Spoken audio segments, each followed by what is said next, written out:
welcome back to DXB today. We're celebrating all things food, glorious food, but not just any old food.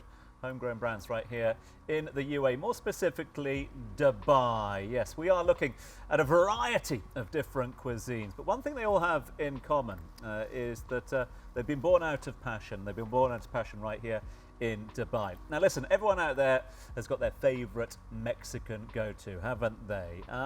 But is it as good as our next guest? The co-founder of Lila Taqueria is joining us now. Lash. I can't thank you enough for joining us, first and foremost. My pleasure. I am fascinated to hear about your journey and about the Lila journey as well in just a few moments' time. But before that, I mean, you're obviously passionate about Mexican cuisine.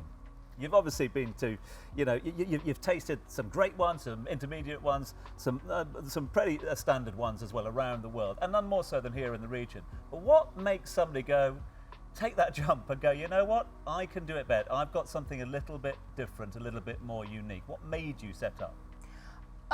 I think the larger conversation that's happening in the sort of world of Mexican food, especially as it's really having a bit of a moment, is about the corn. Right. That's like the sort of integral, it's like how important your flour is, for example, like how important like your ingredients are. And for a very long time, it was very difficult and very inaccessible to work with the corn outside of Mexico because you had to have the very large mill and you had to have the resources and you had to figure it out.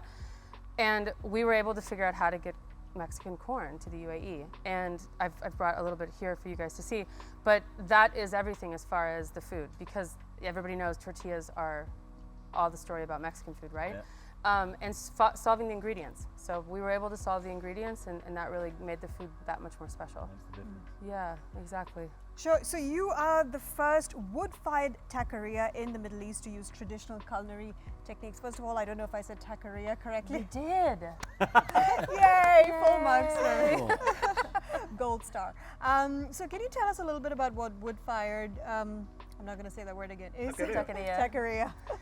So a big part of the cuisine is cooking over live fire. So sometimes that can be charcoal, sometimes that can be wood fire. Wood-fired ovens, wood-fired pits. People have heard of birria. It's a very big thing right now, the roasted meat tacos with the dipping sauce, barbacoa. So we're committed to using those traditional techniques.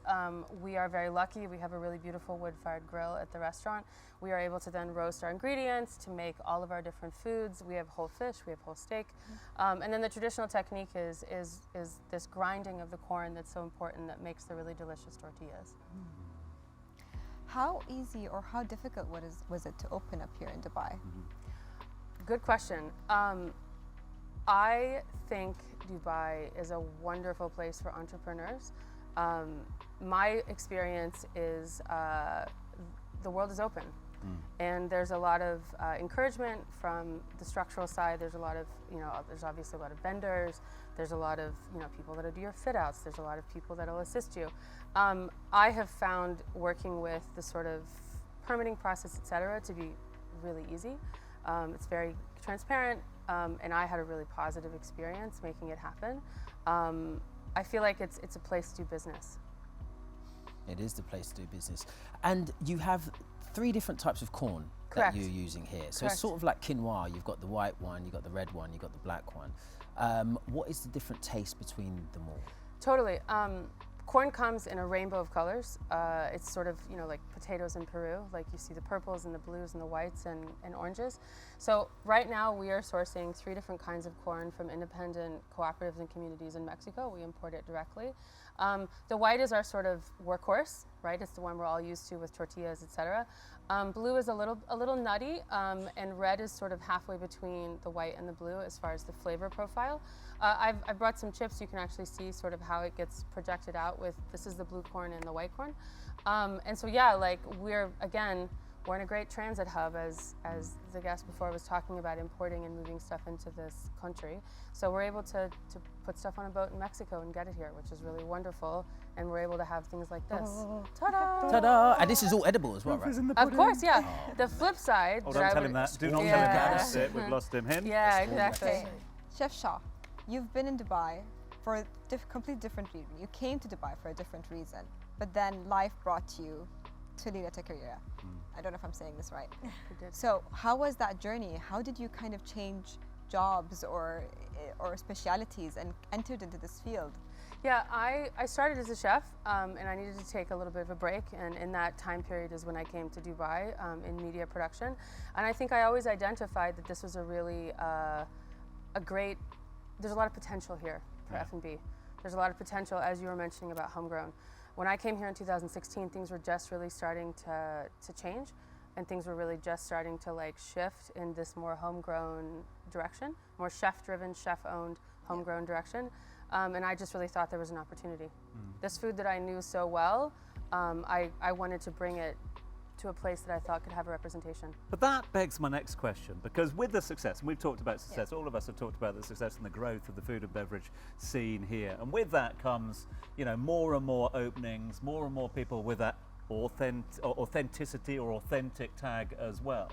When you sort of see that, and you see people trying to cash in on the success that others are having and marketing themselves as authentic, is that something that you can just deal with, or how do you, as somebody who's so passionate about the cuisine, deal with something like that? Your customers know. They know. They Proof know in the the pudding. difference. Yeah, they know. Like, they know, does your food taste delicious? Are you in the dining room? Are you showing up every day? Do you have really well taken care of staff? Like, are you doing all the things that you should do to run a successful, positive business? I think people know.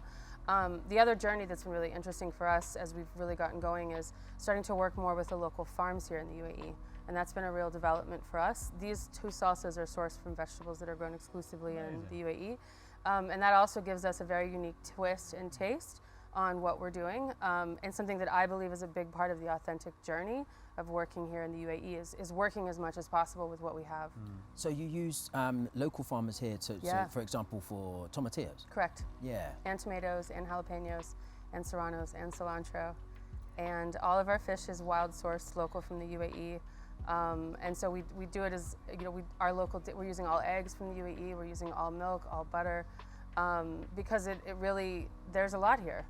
And really representing that story, I think, is a really important part of the journey of the food. And Mexican food is 100% based on the ingredients. And so if we can get great ingredients here, then we can represent the food well.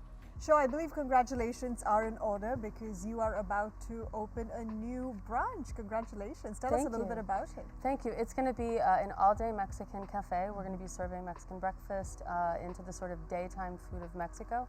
It's going to be at Al Circal Avenue. We're bringing in our own coffee from Chiapas, the state in Mexico. We're going to roast our own coffee. We're going to have a small farm store that's going to be selling these various ingredients that we use in the UAE. We have a little store in front. And then we're also going to be at scale grinding the corn to sell tortillas and chips here in the region. I'm so glad you said that because every time I try to make tacos at home, I just buy the same brand that's available in the supermarket, which is a little bit dry.